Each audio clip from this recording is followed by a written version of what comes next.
Olá, meus amigos, sejam muito bem-vindos à Cabaninha de Luz, seu canal de encontro com a espiritualidade, com o mundo espiritual. Hoje nós falaremos, é a terceira aula do nosso curso, falaremos um pouco sobre o arquétipo da pombagira, quem é a pombagira. Hoje então traremos a energia feminina de Exu. A ideia de uma mulher forte e poderosa sempre foi muito combatida por as sociedades patriarcais, diferente de algumas civilizações antigas que davam um papel mais relevante para a mulher, figura feminina das antigas deusas, né? Pombagira, então, é a energia feminina da mulher independente, verdadeira, que fala aquilo que quer sem pedir permissão ou se curvar para ninguém. Do ponto de vista histórico, esse arquétipo é a antítese da mulher cristã de antigamente, devotada ao homem e submissa. Ou seja, tudo aquilo que uma sociedade machista e vinculada a dogmas não vai querer aceitar, né?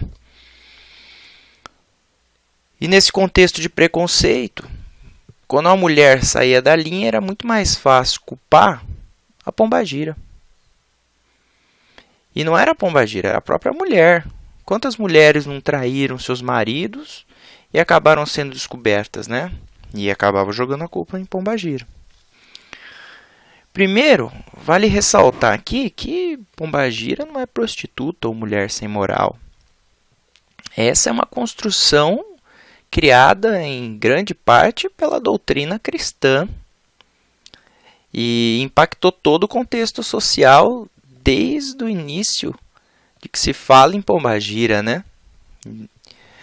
Os livros do Fontanelli, como nós vimos na primeira aula, as imagens que traziam a pombagira nua em posições provocantes, os pontos criados por médiuns despreparados, os falsos médiuns e os quiumbas que se passam por essas entidades contribuíram muito e ainda contribuem para o desgaste dessa figura tão importante, tão relevante dentro da nossa Umbanda e também dentro dos cultos da Quimbanda lá que eles praticam. Aqui a gente respeita todo mundo, né? E a gente pesquisa antes de falar também. E a gente deve entender também que os cultos afro eram cultos de resistência. Aqui eu vou falar culto afro, mas inclui a Umbanda e a Quimbanda, tá? Eles eram cultos de resistência desde o seu início. Fato que muitas vezes foi refletido nos pontos cantados. Falava-se em diabo para se proteger dos ataques e botar certo medo naqueles cristãos, na igreja, ou afastar determinados inimigos pelo medo. Quantas vezes os terreiros não eram fechados ou atacados por padres, etc. Infelizmente, os marmoteiros, os leigos e todo tipo de religioso passou a associar a pombagira somente com aquela parte de magias sexuais e especialização em amarração. Todavia, essa entidade é maravilhosa e não se limita a auxiliar em questões somente amorosas ou problemas relacionados a algum distúrbio sexual. Pombagira tem um poder de cura interior muito grande, um poder sobre a mente humana muito grande, né? E um poder de atrair prosperidade, né? A sedução no sentido de atração de coisas positivas. Pombagira, por exemplo, é excelente para curar depressão, ajudar as pessoas a descobrirem o melhor que elas possuem dentro delas. Muitas vezes, as pombagiras foram em vida oprimidas e notam quanto outras pessoas guardam suas potencialidades no interior do seu ser, seja por algum medo, ou imposição sexual, ou imposição social. Então elas buscam na escuridão de cada pessoa a força que ela tem para superar essas dificuldades. Olha que entidade mais linda! Como elas foram sempre muito perseguidas, algumas tendo em vida sofrido muito, então elas acabam sendo, em regra, tá? Compreensivas com algumas coisas e generosas com aqueles que demonstram sinceridade. Elas sabem se a pessoa só está querendo usar elas. Muitas, inclusive, foram usadas em vida, né? Como tem energia de Exu, podem apresentar também uma certa ambiguidade, mas nunca no intuito de fazer o mal. Elas odeiam gente que tenta esconder os atos e as intenções delas. Muita gente vai lá, quer ludibriar o espírito, mas não consegue, né? Elas são espíritos espertos, espíritos sagazes, né? E elas não gostam de gente que mente para tentar conquistar a confiança, ou tratam elas como mercadoria. Inclusive, por elas serem seres que estão numa vibração um pouco mais próxima da gente, algumas inclusive são ciumentas com os médiuns. Elas guardam certo padrão. E o mais importante nesse primeiro slide é destacar que a pombagira não amarra ninguém. Pombagira ajuda a pessoa a mudar a energia dela e se tornar mais capaz de conquistar por si só aquilo que ela almeja. Ela incentiva, ela encoraja, ela estimula pensamentos positivos. Ela faz com que a pessoa adquira confiança, a aura, o glamour pessoal. Ela torna a pessoa mais atrativa pelas qualidades da própria pessoa. Ela realmente traz para fora a beleza que todos guardam dentro de si. Pombagira é uma grande curadora do nosso interior. Eu tenho um grande respeito por essas entidades. Passamos então a falar um pouquinho só sobre as ferramentas que essas entidades usam. Não dá para falar todas. Algumas eu vou falar em um tópico próprio, por exemplo, as bebidas, as cigarrilhas, por que elas usam. Eu vou falar junto com o Exu, tá? Os incensos e banhos, eu coloquei alguns aqui, mas também vou falar sobre defumação e sobre banho em cursos próprios, que aí eu vou trazer toda a explicação do porquê, com base em diferentes doutrinas, como sempre. Então nós temos aqui o cravo, a rosa vermelha, que são vitalizadores. Eu coloco mais a rosa vermelha como vitalizador, né? O cravo não. A pitanga é um potencializador, tudo soma, né? A gente vai procurando diversos autores, alguns colocam coisas totalmente diferentes, mas eu vou seguir uma linha aqui, tá? A maçã, por exemplo, sempre foi um fruto ligado à sabedoria, né? Sempre teve essa característica, ou a sabedoria, ou o autoconhecimento. Ela tem toda uma mística, né? Desde as histórias de Adão e Eva. Mas isso a gente fala mais pra frente ou em outros vídeos. A anis estrelada, ela é ligada à intuição e à mediunidade. Então, quando você faz um banho, você pode colocar um pouquinho de anis estrelado, não só para a pombagira, mas também para outras entidades, tá? Ela se liga muito bem com o processo mediúnico de outras entidades. O mel, como sempre atrator, muita gente usa o mel na linha de ciganos, muita gente usa quando fala no anjo da guarda. Outro dia eu vou fazer também um vídeo falando do anjo da guarda em específico. Porque tem muita controvérsia, tem gente que acredita que existe, tem gente que acredita que não existe. E aí, vou falar uma firmeza básica da pombagira, depois a gente vai falar um pouco sobre o padê, mas eu não vou ficar falando muito dessas coisas ritualísticas e práticas, porque elas são de cada terreiro, de cada casa, cada um faz de um jeito. A base vai ser sempre a mesma. Mas os fundamentos, a maneira, assim, o como faz, coloca não sei quantas velas, isso daí é muito pessoal, é muito de cada entidade, de cada terreiro, de cada tradição, tá? Mas a firmeza básica, um copinho da bebida da sua entidade, uma cigarrilha, para ter o elemento da fumaça, né, do fumo, o ar.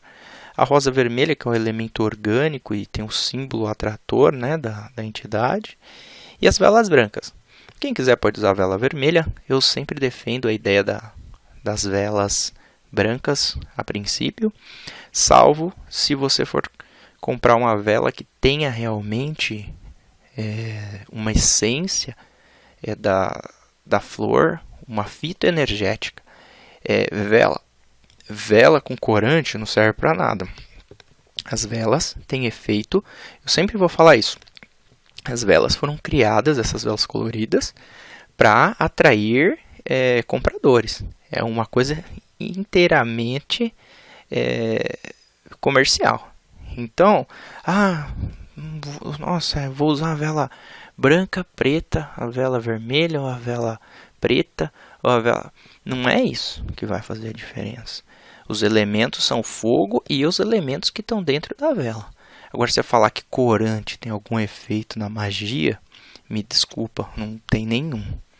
Não é aromaterapia, não é cromoterapia que a gente está trabalhando aqui. Cromoterapia é outra coisa. E quem fala que acender uma vela vermelha é igual, porque está condicionado. Você se condiciona desde que você entrou no culto, desde que você nasceu, e escuta, porque a vela vermelha para tal santo, a vela tal para tal santo. Você se condiciona. Mas se você for pesquisar e parar e conseguir também desmistificar isso, você vai ver que a vela branca funciona, é universal, padrão. Você compra até mais barato se você for comprar uma batelada. Eu acho que vale a pena para a organização de terreiro. Aí você tem a vela preta para Exu, a vela vermelha para Pombagira. Você acaba, dependendo dos trabalhos, ajuda bastante essa divisão, né? O padê a gente vai falar depois, mas com bebida fermentada. Tem um porquê de ser a bebida fermentada, eu achei uma explicação, acho interessante. O tridente vai ser com base e com a forma em U, que é o símbolo, né, da vitalidade, da fertilidade. Você vê que o ventre, né, é em U. Então a gente tem essa figura da feminina muito presente aí. Ela usa sempre fitas vermelhas ou pretas, usa o baralho, mas baralho não tem nada a ver com o povo cigano, tá? Eu vou falar também isso depois.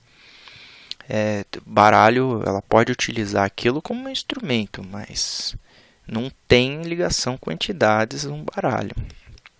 Depois a gente vai explicar tintim por tintim disso. Porque tarô não tem nada a ver, as pessoas acabam jogando.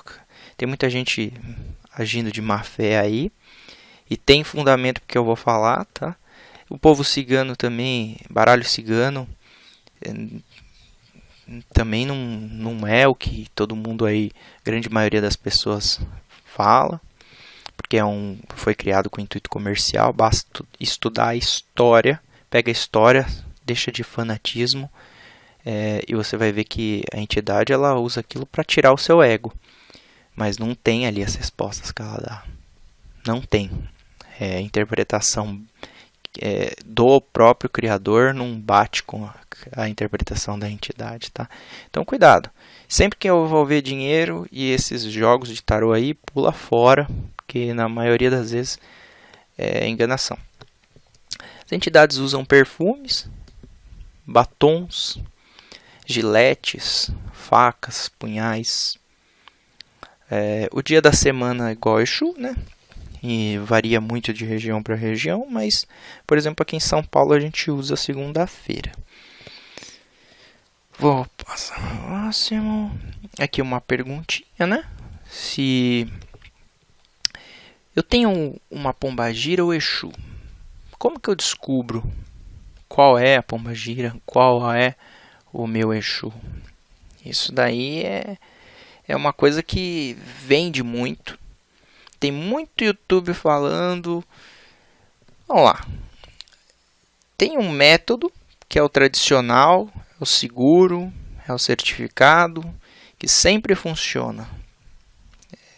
Evita muito misticismo, evita animismo, que é a entidade que você tem, incorpora em você, ela risca o ponto e canta o ponto. Atualmente a gente não faz mais as provas de fogo, né? Minha mãe, por exemplo, ela caminhou sobre brasas, né? Então ela comprovou-se. Não aconteceu nada com o pé dela. Então ela ainda morava na Bahia. Ela conseguiu passar por esse teste.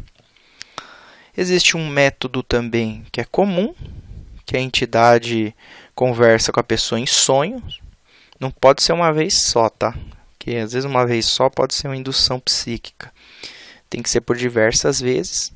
Ela vai estabelecendo um vínculo com a pessoa e aí a pessoa vai tendo cada vez mais a sensação da energia dessa entidade, vai entendendo, porque quando essa entidade se manifesta no sonho, você consegue sentir a vibração dela.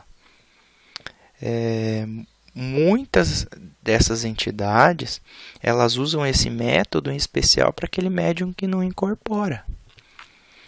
Então, se o médium não incorpora, não vai saber com certeza a entidade deles? Não. Os sonhos são uma ferramenta. Existe também a materialização da entidade na sua frente. Comigo aconteceu isso. Meu Exu apareceu materializado na minha frente, eu vi. Confesso que é uma coisa assim que é fora do normal. Eu vi uma vez só e senti as vibrações muito densas. Falei, nossa senhora, é uma coisa bem diferente. Eu não sou melhor nem pior que eu vi isso aí. É uma coisa que aconteceu. E é uma prova de que realmente existe isso. Cuidado com aquelas pessoas que incorporam e dizem os nomes das suas entidades, viu? Mesmo que elas sejam pessoas conhecidas. Tem muito ego aí. Eu posso dizer, eu sou capaz. A sua entidade, ela é a única que vai te dizer com toda certeza o nome dela, as características dela, o que ela precisa. Ela não vai ficar espalhando para os outros. E é a mesma coisa, gente. Eu acho que é uma questão racional e de consciência. A gente vive no mundo do Harry Potter e não é assim. É como se uma entidade está manifestada em uma pessoa, ela olha para a entidade da outra, ela vai ver como se eu estivesse olhando para uma pessoa física, normal. Ela vai ver, vai olhar, vai ver traços. Ela até pode perguntar o nome da entidade, mas a outra entidade nunca vai falar as coisas. Ela tem um segredo dela, ela não vai ficar divulgando aí o nome. Você pode saber, qual que é o seu nome, mas você fala o seu RG, você fala informações pessoais para pessoas que você não conhece, é a mesma coisa, gente. Às vezes a gente cria uma mágica que não existe. E isso dificulta muito a realidade da Umbanda hoje. Aí os métodos que não funcionam, eu não aconselho ninguém a acreditar nesses métodos, tá?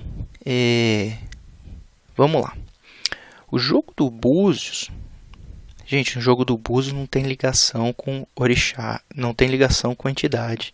O jogo de Búzios tem ligação com os orixás e com Odus, com os caminhos. Basta pesquisar. Tem gente aí criando coisas para poder ganhar um dinheiro, né? Não existe nenhuma entidade ou caída mostrando o nome de entidade, nem aqui nem na África.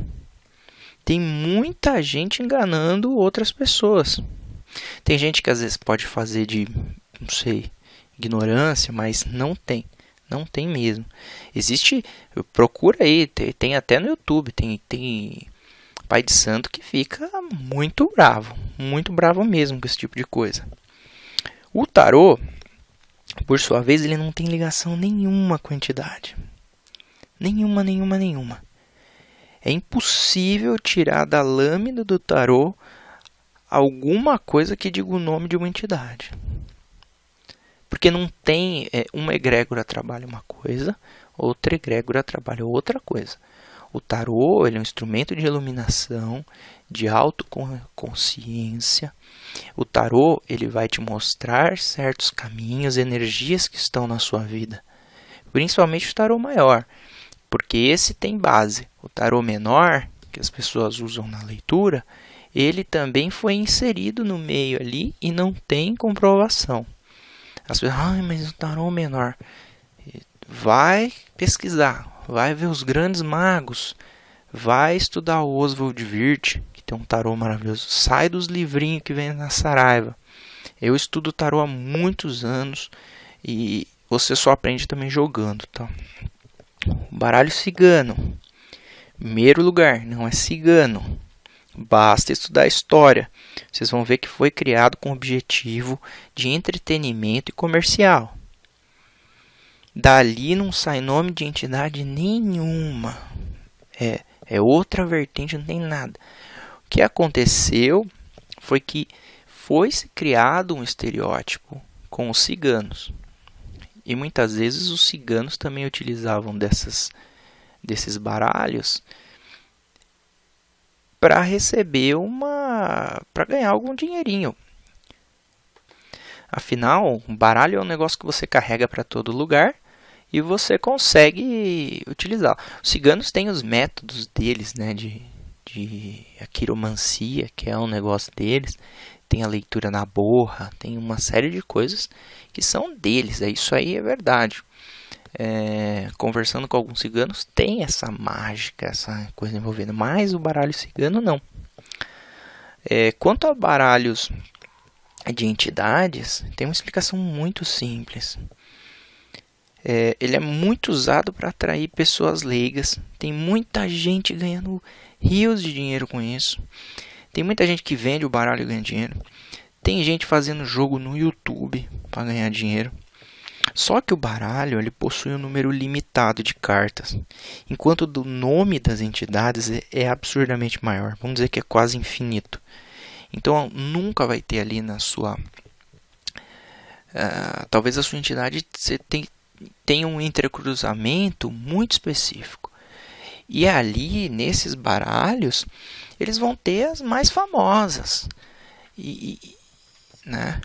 É complicado você começar a olhar. Eles são genéricos, eles são muito bonitos, esses baralhos, né? Eles refletem muitas vezes a personalidade e o talento artístico do criador, né, dele.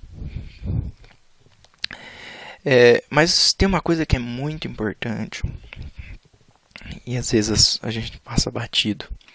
Ninguém fala sobre isso.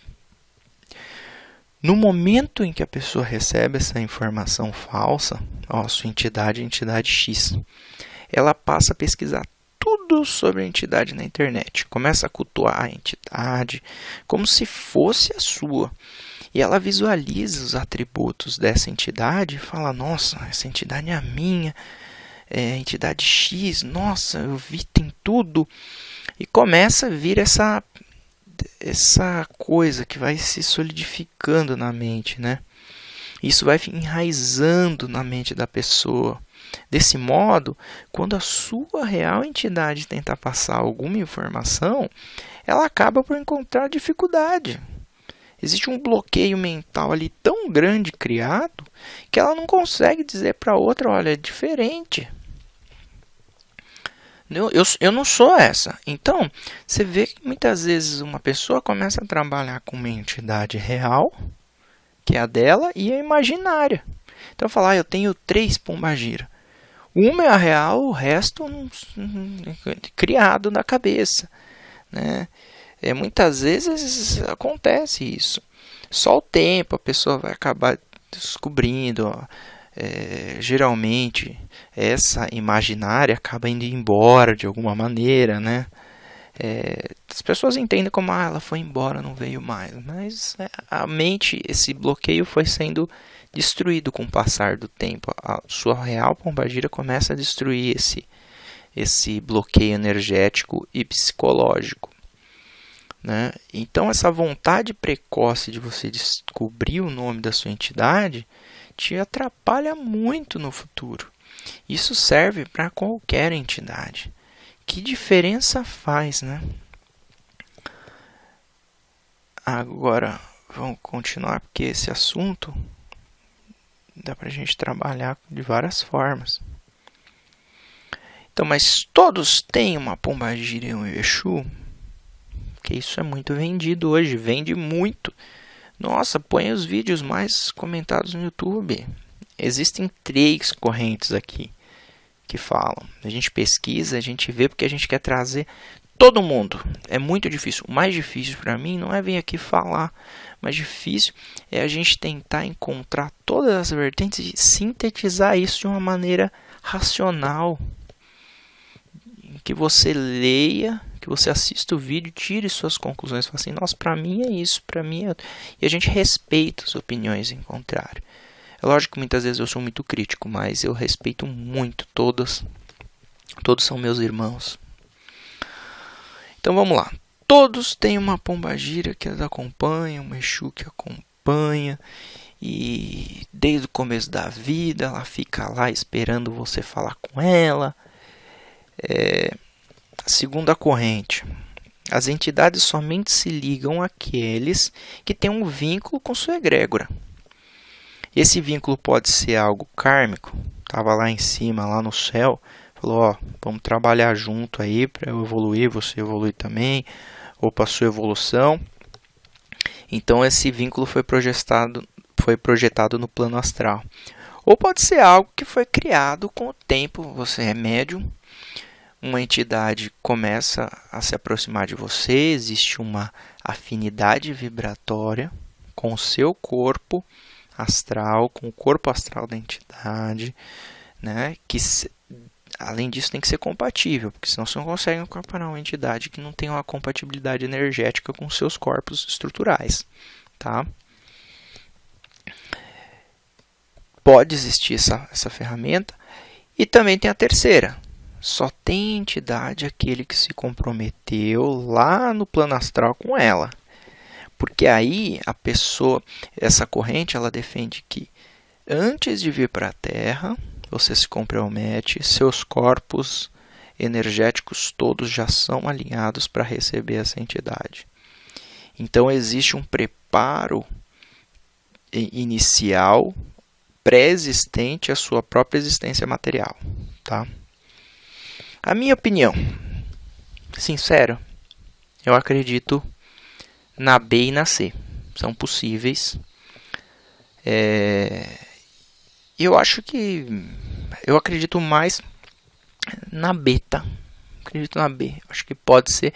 Ninguém é obrigado também. Se você é médium, você tem condições de ter uma entidade para trabalhar. Se você falou que você ia ser espírita e depois você vai trabalhar lá no centro de Umbanda e está te fazendo bem, eu acho que não tem problema. Mas essas duas são as que eu acredito mais. A corrente A é muito contestável. Embora muita gente queira que ela prevaleça por motivos financeiros, se todos têm entidade, mais gente precisa desenvolver, né? Esse é um grande problema. O financeiro. Todo mundo tem entidade. Então, beleza. Tem bastante gente para eu desenvolver, tem bastante gente para eu ganhar dinheiro. Mais gente tem que comprar material em casa religiosa. Isso movimenta muitos interesses. Até mesmo para rebanhar mais filhos para uma determinada casa. Tem pai de santo que ganha muito, né? Ele faz a vida dele com o dinheiro lá da Umbanda. Não era para ser assim, na minha opinião. Mas tem muita gente que ameaça filho para manter ele na casa. Fala que vai prender a entidade. E ele não tem esse poder. Então, a gente vê. É complicado. As pessoas querem grana. São poucas as que realmente estão de 100% e 110% ali para trabalhar pela caridade, para trabalhar com a egrégora. Muita gente tá, eu não vou dizer que tem bastante gente mesmo que faz um trabalho sério, um trabalho honesto, mas tem muito picareta. E esses picaretas aí que atrapalham tudo, né? aí é bom a gente também entender qual que é o real motivo de você querer cultuar essas entidades, né? Que hoje virou um negócio. Eu quero cultuar, nossa, eu vou ganhar. Vamos falar mais disso. Existem dois motivos, na minha opinião. Você quer fazer amizade, quer receber algumas coisinhas em troca, né? E eu entendo que muita gente sofre com problema financeiro, sentimental, mas cuidado, né? Estabelecer esse sistema de barganha com entidades, que muitas vezes pode estar negociando com alguns ou com alguns Exus pagãos. Eu adoto essa classificação, tá? Ou inclusive os quiumbas, né? Que depois a gente também vai mostrar isso. Os quiumbas como sendo aqueles espíritos que muitas vezes se passam por Exus, tá? E principalmente, nesse sentido, existe uma simbiose negativa, né? Simbiose no sentido de ser uma interação entre dois seres, né? Que mutuamente convivem. Porque o não pagamento por esses trabalhos que são realizados pelo espírito pode acarretar em problemas muito sérios para as pessoas. Vamos dizer que eles são os espíritos agiotas, eles não são amigos. O que importa para eles é o pagamento, é a prenda, é o sacrifício, a energia do sacrifício. Sendo que muitos deles acabam sendo muito convincentes, manipuladores. Eu sou seu amigo, eu vou te ajudar. E a vida da pessoa prospera realmente por algum momento. Mas não cumpre o que você prometeu. Faz alguma coisa errada para você ver. Então, muitos pedidos feitos para essas entidades normalmente são egoísticos. É amarração, é querer impor sua verdade, é querer ser mais, é querer vencer na vida sem fazer esforço. Então, a pessoa ela tem uma falsa percepção da realidade de que controla a entidade, quando na realidade, muitas vezes, é a própria entidade que está controlando a vida dela. O segundo motivo é aquela pessoa realmente relacionada com a fé. A pessoa que ama os orixás é um motivo que está dentro do ser. Não dá para explicar às vezes. O vínculo é uma energia positiva, uma sinergia positiva. Ambas se ajudam, ambas têm uma amizade, ambas colaboram uma com a outra. Aqui, a entidade somente recebe aquilo que ela vai precisar para ajudar o médium. Ou o consilente, né? Aquela pessoa que foi para o terreiro. Não existe aqui uma vingança em caso de não ter uma oferenda. Né? Mas pode ser que tenha uma perda de proteção. A entidade aqui solicita somente o essencial. Os pedidos são feitos para ajudar. Um pedido de saúde, um pedido por alguém. Eu fiz aqui um esquema para a gente entender melhor esses motivos. Castigo, eu chamei esse slide de castigo e promessa. Então a gente tem um resuminho do que foi falado. E aí eu vou adicionar algumas informações.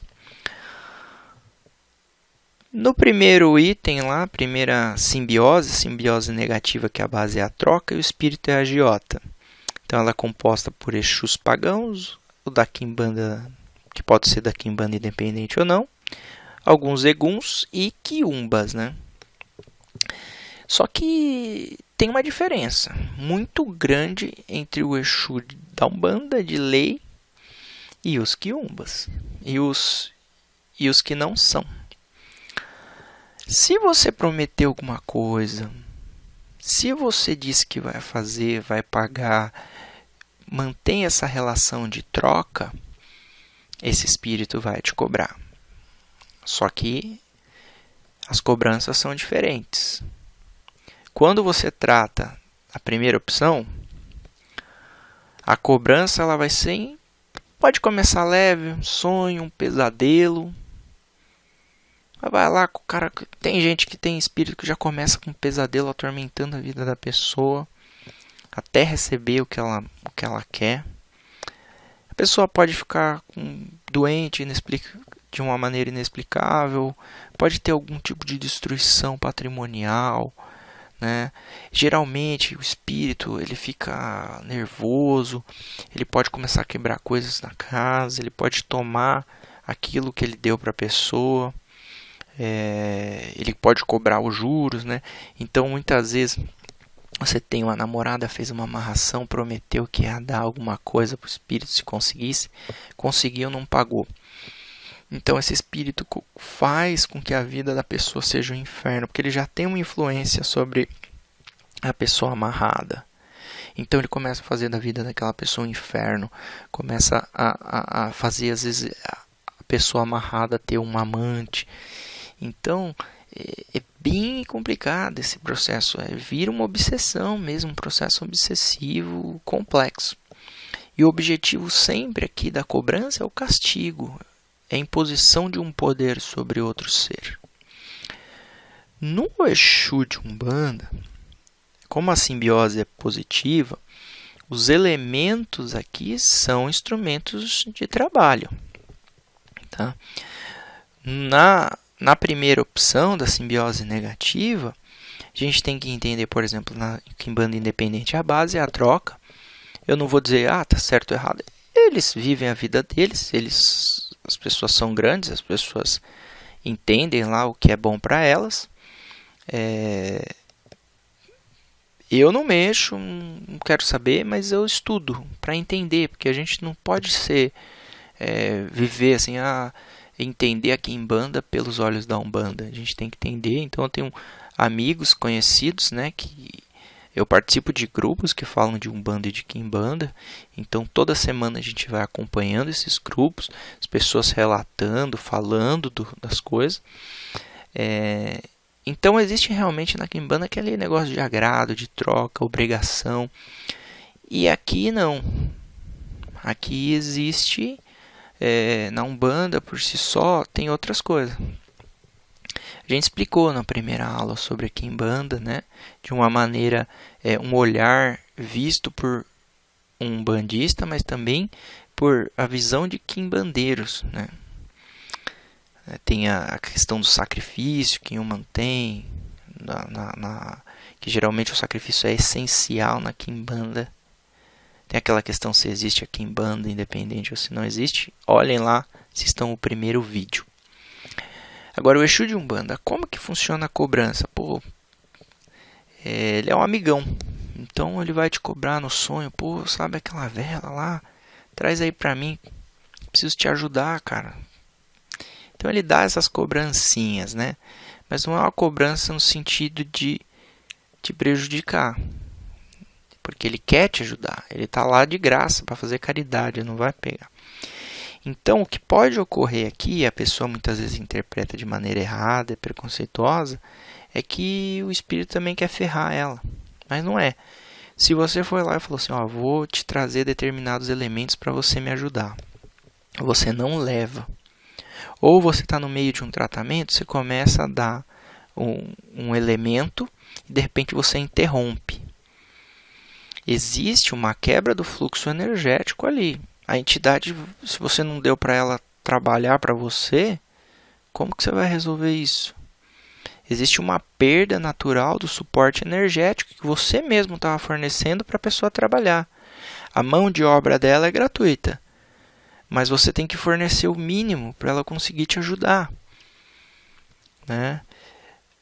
Muitas vezes as promessas que você faz e as oferendas que você dá para a entidade, muitas vezes não, 100% das vezes praticamente, essas oferendas são para você. Então quando você não dá oferenda para a entidade, você não está ajudando você. E quando você para de oferendar, você para de ajudar você, não a entidade. A entidade não precisa de vela, a entidade não precisa de luz, a entidade não precisa de fogo, a entidade não precisa de nada. Agora você precisa de luz, você precisa de iluminação. Então, existe uma grande diferença aqui, que o Exu de Umbanda, ele segue tanto a lei da ação e da reação, né, quanto a lei da Umbanda. Então, ele segue as regras. Existe aqui a lei do retorno, que não existe no primeiro caso. Então, essa egrégora tem fundamentos baseados. Olha, se você fizer determinada coisa, você vai ter dupla punição. Uma pela causa e efeito e outras pelas nossas normas, né? E o objetivo é sempre ensinar algum tipo de responsabilidade. Se você se compromete em ajudar, muitas vezes o que acontece? Uma pessoa tá passando por um problema e ela fala, olha, eu vou me comprometer de ajudar. Eu vou te dar uma vela, eu vou te dar alguma coisa para me ajudar. E aí essa entidade, às vezes você não levou a vela, mas essa entidade quis te ajudar. O que ela faz? Ela pega emprestado um pouco da energia de determinado elemento de outra pessoa, vamos dizer, pega o que está sobrando ali de outra pessoa e te repassa. Só que muitas vezes acaba nessa continha assim, acaba faltando para uma outra pessoa. Então o que você deixou de emprestar, de pagar para ajudar essa conta, não vai mais estar lá. Então vai ficar um débito lá com a entidade, vamos dizer assim. Vai faltar para alguém. Porque se todo mundo se ajuda, não falta para ninguém. Não é que as entidades, eu coloquei aqui uma dica. Nunca prometa aquilo que você não vai cumprir e não tente enganar. Isso é a verdade. Agora o detalhe que se aplica a esse Exu de Umbanda aqui. Ele nunca vai te cobrar se você não tiver. Ele vai ficar negativo lá na continha, mas depois ele equilibra com alguma energia de outra pessoa, né? Porque a gente acha que às vezes o nosso guia pessoal nosso trabalha com a gente, mas é como se fosse um mercado, como se fosse a vida real do outro lado. Então ele vai pegando, olha, me ajuda aqui, preciso de um pouco de energia de determinada coisa para fazer determinada coisa por outra pessoa, eles vão negociando e vão ajudando. Isso é interessante a gente entender. Então, você tem uma responsabilidade ali, porque vai faltar para alguém. Não é que a entidade vai te punir. Vai faltar para alguém. Então, ele pode te dar uma cobradinha. Pode te dar, ajuda aqui porque alguém está precisando. Então, ele nunca vai te cobrar se você não tivesse. Se você precisar comprar o leite da sua filha, você vai comprar o leite da sua filha. Mas quando você tiver uma condição, vai lá e paga. Agora, em ambos os casos, não fique prometendo se você não tem condições. Ou prometendo com intuitos egoísticos. Né? Eu quero. Até mesmo porque, outra coisa. O Exu de Umbanda não vai trabalhar com conceitos egoísticos. Ele vai te ajudar na prosperidade, em coisas positivas, em você desenvolver força, em você desenvolver sua aura, em você estar mais protegido para que as coisas aconteçam. Você que tem que lutar, mas você vai ter um amigo ali, alguém te dando um empurrãozinho. No outro, já é aquela coisa, você vai pagar e ele vai fazer uma parte por você talvez, ou não. Mas tudo tem um preço, e esse preço é bem alto. Quanto maior o descanso que você vai ter em não ter que fazer as coisas, mais é o risco e mais é o comprometimento que você faz. Né? O risco é muito alto. Eu aconselho vocês a pularem fora das pessoas que cobram. Muitas vezes você nem sabe o que a pessoa está fazendo. Né? Então... E você não sabe se a pessoa está vinculada a um espírito de luz, de verdade ou encenação. Tá? Então vamos lá. Aqui a gente fala a verdade, porque aqui a gente não está ganhando dinheiro com ninguém. E também não estou vendendo cursinho, não estou vendendo nada. Então a gente fala aqui a verdade. Vamos falar um pouquinho aqui sobre esse símbolo que é muito ligado à pombagira. É o símbolo da rosa. A rosa, ela é um elemento místico. Tem muitas entidades iniciáticas que usam. Por exemplo, eu participo lá, eu sou estudante da Rosa Cruz. Não tenho um grau muito alto, mas eu faço meus estudos no Rosa Cruz. E existe um significado lindo e místico para essa rosa. Então, a rosa, ela é bela. Ela é delicada e ao mesmo tempo ela tem os espinhos que protegem ela, né? Portanto, ela é um símbolo de uma mulher elegante, bonita, poderosa. Mas ela tem a sua força, ela tem os seus espinhos. Mexe com a mulher para você ver. Então, como a rosa ela desabrocha, a nossa consciência também se revela ao cair das pétalas. Sendo assim, a rosa ela simboliza a transformação do ser humano, em busca da real beleza que reside em seu interior. Todos nós escondemos as nossas belezas, o quão bonito nós somos. E esse é o símbolo, esse que é o grande sacada da pombagira. Ela curar a nossa alma por dentro, ela trazer o melhor que nós temos dentro de nós e mostrar. Tá aqui, ó, você é uma pessoa maravilhosa, você tem luz, você é confiante, você é capaz. Isso vai te ajudar a atrair pessoas, vai te ajudar a conseguir suas coisas. A sua luz vai atrair outras pessoas. Uma questão que sempre surge, né, se os homens podem ou não incorporar a pombagira. É perfeitamente possível, isso não vai afetar em nada a sexualidade da pessoa, mas vale ressaltar que normalmente as entidades de luz tomam um cuidado extremo para não expor os seus filhos a nenhum tipo de excesso, constrangimento. É tão essencial que algumas correntes, inclusive, estabelecem que o médium ele tem que ter o par energético, o Exu e a pombagira, senão ele não trabalha, não adere, dando passe, incorporando no terreno, enquanto ele não fechar esse par energético, tá? Essas entidades, né, elas vão tomar o cuidado. Por exemplo, se o médium está lá, ele geralmente baixa uma pombagira e começa a agir com trejeitos femininos. Tem uma pessoa do trabalho dele, aí lá na assistência, aí o cara vê, começa depois a zoar a pessoa. Existe um preconceito, né? Existe uma zoação. A entidade não quer isso, então ela não precisa se manifestar ali. Depois ela se manifesta de uma outra maneira, ou se manifesta rapidamente, vai embora sem expor a pessoa ao ridículo. Eu tenho uma curiosidade, né, que em muitos dos terreiros antigos, realmente o homem não podia incorporar a pombagira. E muito se deve ao comportamento da época, os padrões religiosos, os padrões comportamentais e o machismo, né? Existia muito preconceito. E as nossas religiões, elas são maravilhosas porque elas acolhem todas as pessoas. Todos. Tanto as religiões africanas, né, o candomblé, a umbanda, elas não fazem diferenciação. Então, as pessoas, os homossexuais, chegavam no terreiro, então às vezes eles incorporavam. E muitas vezes as pessoas falavam, putz, isso é marmotagem, é a própria pessoa ali que quer ser uma mulher e não consegue. E ali, na hora que ela está de pombagira, todo mundo se ajoelha, todo mundo trata ela bem. Então seria um afloramento daquilo que ela sempre quis. Bem verdade, em muitos casos acontece isso. Pode ser uma questão psicológica e tudo mais. Mas, em muitos casos, é preconceito, porque realmente tem uma entidade.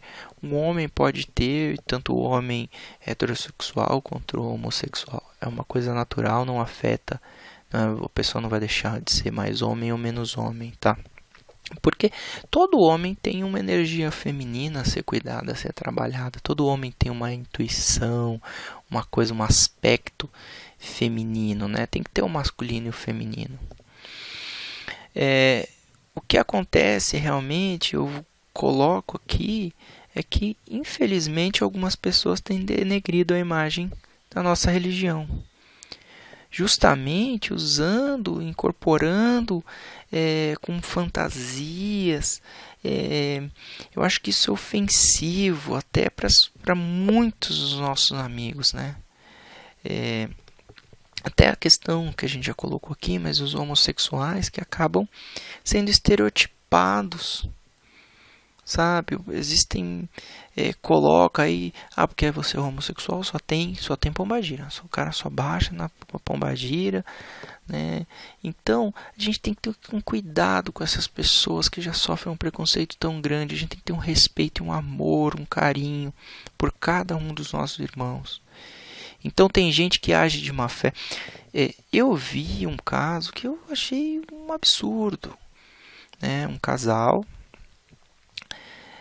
aí um incorporou um Exu, o outro incorporou uma pombagira, e foi feito um casamento, uma festa, né? Casaram, encheram a cara, né? E eu achei um absurdo isso. Um casamento de entidades feito com bolo, com as pessoas todas ao redor bebendo, fumando e... Gente, peraí, você incorpora, não é para fazer festa, não é para cultuar o ser ali como um ser, é para fazer a caridade. Se fala que a Umbanda é a caridade, você vai incorporar com o objetivo e a finalidade de fazer a caridade ou ajudar as pessoas. Não é para você criar grandes espetáculos.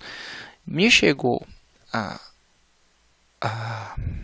aos ouvidos também que já viram pessoas fazendo festas com fogos de artifício para as entidades e tudo mais. As entidades ficavam incorporadas olhando fogos de artifício.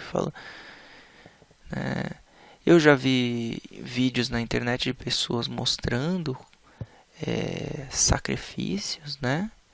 Os trabalhos, lá, as oferendas, cabeças de bichos, dizendo-se que eram da Umbanda. Eu acho que é Umbanda também, se tiver o sacrifício, mas nunca expor, nunca exponha, nunca faça. Isso é um desrespeito gigantesco com toda a religião. Isso causa um preconceito das pessoas que estão vendo de fora, que não entendem a questão da sacralização, né? É um preconceito que existe com os próprios umbandistas, né? Imagine com as pessoas de fora. Põe num canal do YouTube, só vejo o sofrimento do bichinho lá também. Eu tento entender. Eu não faço o sacrifício animal, mas eu tento entender as pessoas que fazem, o contexto religioso e tudo mais. Mas tem pessoa que só vai ver o ruim ali. E para que você vai expor aquele tipo de coisa, né? Então, eu sempre vou dar um desabafinho também. Espero que vocês não se incomodem, né? Amarração, feitiços, trabalhos em nome de pombagira. Depois a gente vai falar um pouco mais. Talvez eu faça um vídeo exclusivo falando de amarração, como funciona, se funciona. Em resumo, funciona, mas existe uma série de fatores, existe uma confluência de fatores. Como ela é feita vai depender muito da ritualística, mas se a pessoa está passando por um momento difícil, uma energia baixa, aí é bem capaz que pegue. Se a pessoa está com uma energia normal, é feito primeiro um trabalho para diminuir a energia da pessoa e ter um acesso ali. Pode ser usado eguns para ficarem ali no ouvido da pessoa. Fica com ele. Mas isso aí é bem, assim, bem por cima, tá? É um tema que eu não gosto, mas é o tema que mais dá visualização, tanto na Quimbanda quanto na Umbanda. As pessoas são loucas para fazer amarração. Não sei porquê. É uma coisa de louco. Não vai te trazer nada de bom. Não traz. Sabe? Se a pessoa não tá ali com você, é porque não era para estar. Segue a vida, segue o jogo. Vamos lá. Deixa eu ver. É importante dizer que nenhum espírito de luz faz trabalho de amarração.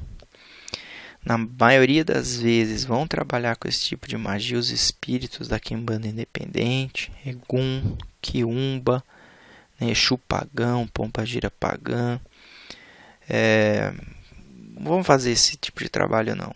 Tudo que mexe com o livre-arbítrio traz consequências não naturais, né? Ele sempre vai desencadear uma série de problemas na vida da pessoa, na vida das pessoas, na vida de uma família inteira, né? Inclusive doença, porque o que não é natural tudo tem uma consequência, né? Por mais que talvez eles utilizem coisas para minimizar isso, sempre vai ter.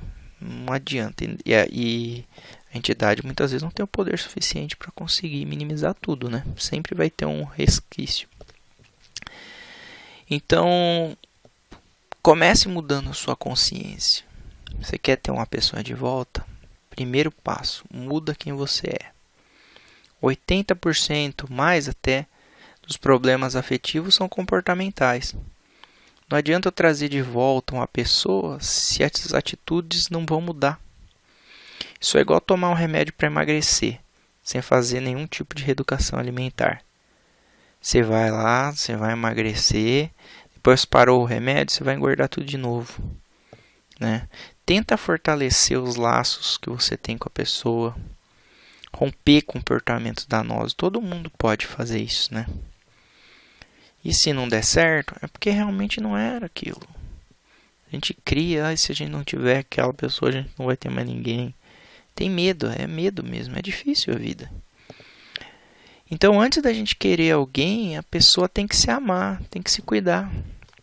A gente tem que fazer o máximo para modificar a nossa energia, né?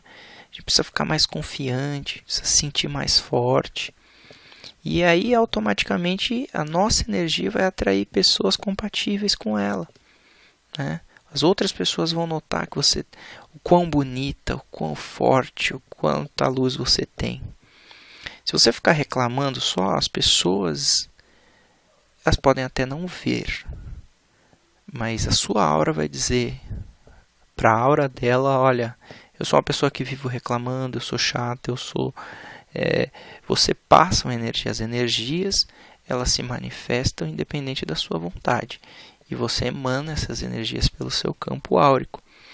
Você não percebe, mas o campo áurico da outra pessoa vai ver. Então você vê aquela mulher que é maravilhosa, linda, gata. A mulher é um nojo, é chata, e você vê que a mulher não consegue arrumar um namorado. As pessoas acabam só usando ela para sexo e ela fala, pô, mas eu quero arrumar um namorado, mas ela não modifica a essência dela, né? Que para ela poderia ser mais fácil. Então existem pessoas insuportáveis que são maravilhosas e estão aí solteiras, né? Por causa disso. Então as pombagiras aqui, elas são ótimas para ajudar a gente a equilibrar o nosso emocional, a descobrir quem a gente é, como a gente pode melhorar. Elas às vezes jogam na nossa cara os nossos defeitos, né? Então esses fatos, essas alterações de comportamento, inclusive algumas magísticas, mas a gente tem que entender que primeiro comportamento e depois magia. Magia vai arredondar tudo, vai ajudar. Então quando você estiver linda, as outras pessoas vão começar a te ver linda. O mel sempre vai atrair as abelhas.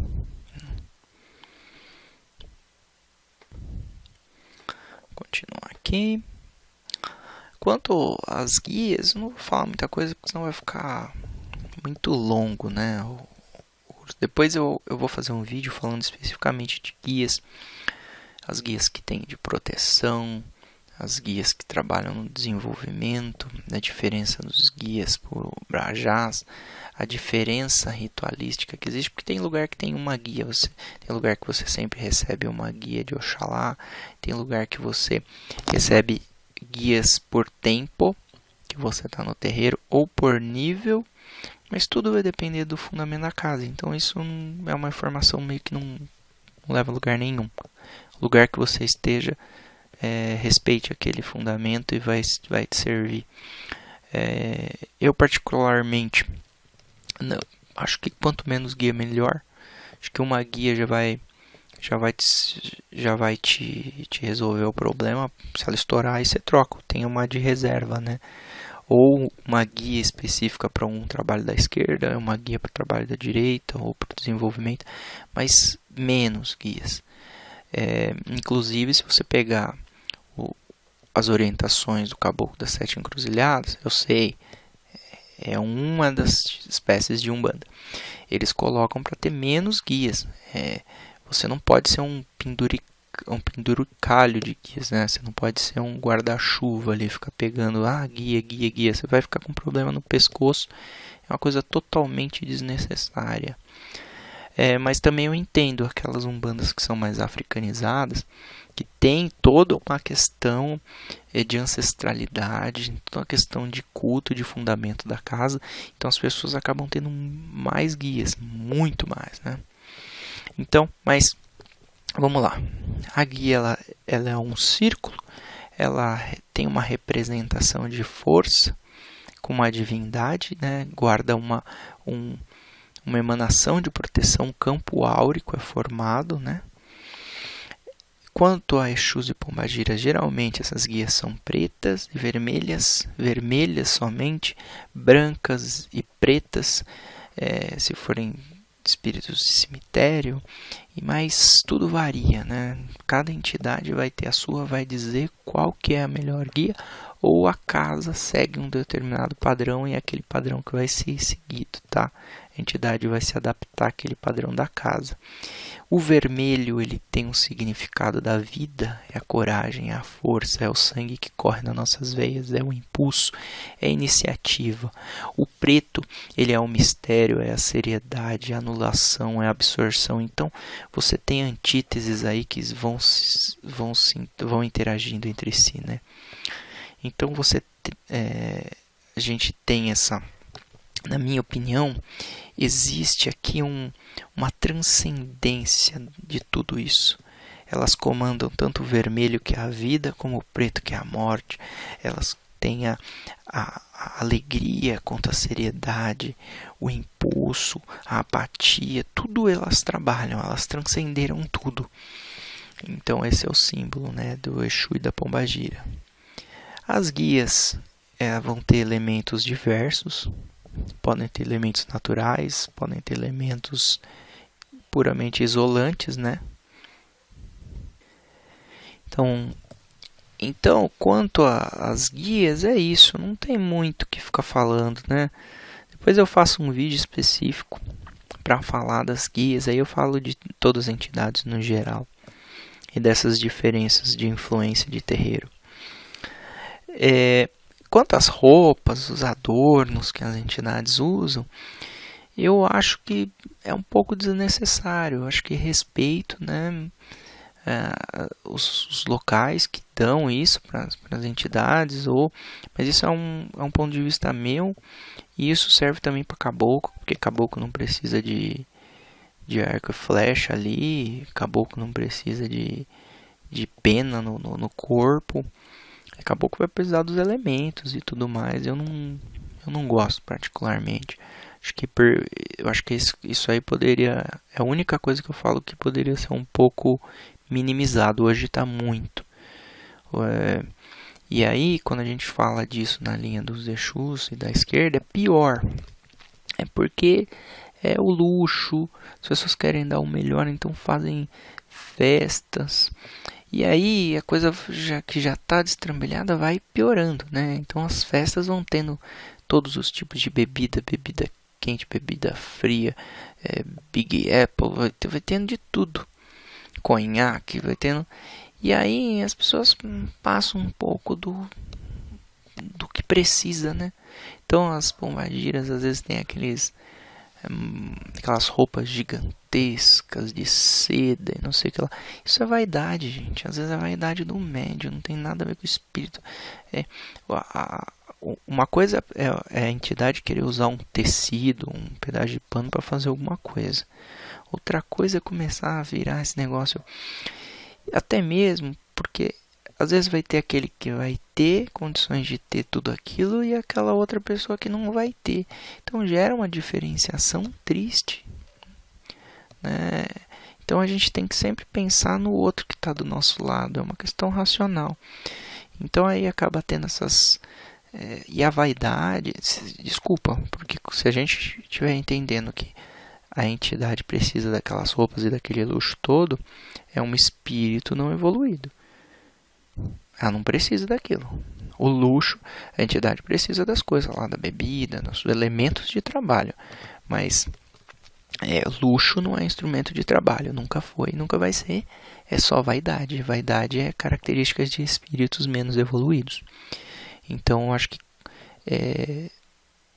tem muitas formas de fazer, não precisa ser só o branco, mas vamos tentar minimizar um pouco. Tá muito desrespeitoso.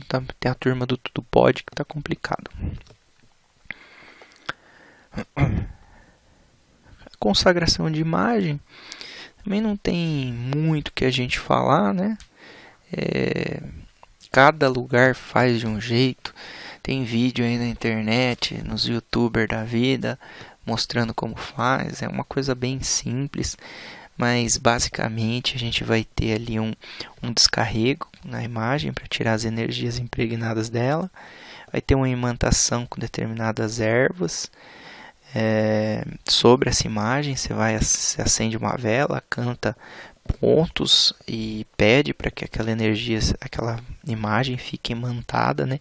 Isso nas egrégoras que aceitam imagens, porque, por exemplo, na esotérica, aquelas mais voltadas para o espiritismo não aceitam imagens, então a gente não vai ter esse tipo de imantação, mas também vai ter imantações, talvez em símbolos, ou na hora de fazer o trabalho é feita uma imantação específica, né? Então, existe essa consagração dessas imagens para isso, para você ter um elemento a mais de energia. O que seriam essas imagens consagradas? Seriam as imagens que saíram de um estado de serem puramente uma representação e se ligaram, se conectaram, se imantaram a uma entidade. Ela é uma representação daquela entidade que você trabalha, ela carrega uma energia daquela entidade. Muita gente fala que elas funcionam como se fosse uma guia, ou como uma bateria. Se você tiver faltando algum tipo de energia, essa energia que está imantada ali, ela vai para você. Tem gente que coloca esse posicionamento. Tem gente que já fala que só são imagens. Tem gente que já coloca que é uma representação para te ajudar num desenvolvimento mediúnico, numa mentalização, numa incorporação. Então, eu não vou ficar falando muito, porque não precisa. Abre aí, tem os canais lá do Adérito que mostra, tem os canais lá dos outros caras lá nessa faixa aí, que gostam de mostrar essas coisas práticas. E eles fazem direitinho lá o negócio deles. Eu não gosto tanto porque tem algumas coisas nesses canais que são feitas para dar view, né? Como fazer não sei o que, mas eu respeito, tenho muito respeito quando a pessoa coloca um conteúdo gratuito para ajudar outras pessoas que não têm a mínima noção. Eu acho que isso é legal, desde que sempre seja feito com respeito, com a explicação para aquelas pessoas leigas que vão assistir aquele vídeo. Então, eu respeito muito essas pessoas que estão aí fazendo. Eu não gosto dos EADs. EAD pago eu sempre vou criticar. Eu acho que as pessoas, se a Umbanda é de graça, se a Umbanda ele tem condição de colocar no YouTube, que é uma plataforma gratuita. Às vezes a pessoa fala melhor que eu, a pessoa tem toda a condição, pode colocar lá e não coloca. Eu acho que tudo bem, ela tem o terreiro dela lá para sustentar.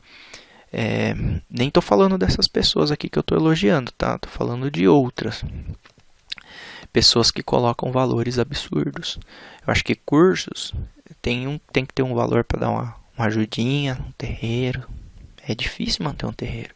As pessoas não veem isso. Tem conta de água, conta de luz, aluguel, tem um monte de coisa, né? Tem que atender legislação, tem que ter um monte de coisa. Administrativamente é muito difícil você conseguir bater, tem os gastos com velas, com flores, com assistência, com água. Então, é uma empresa e é caro. Tem que ser gerenciado. Só que tem gente que está ganhando a vida. E para mim já não é legal. Se uma pessoa chega e cobra R$200, como eu vi, por um dia de desenvolvimento no mês, eu não acho que isso é Umbanda. Desculpa aqueles que cobram, é uma opinião minha, assim, eu não acho que isso é Umbanda. Não estou falando não estou duvidando do caráter da pessoa, mas eu acho que não se adequa à egrégora que foi criada. Porque o elemento que une todos é a caridade. Então, precisando, basicamente, a consagração, coloca-se a imagem, dá-se um descarrego, uma imantação com ervas específicas daquela entidade, vai ter uma vela acesa e o copo de bebida específico da entidade.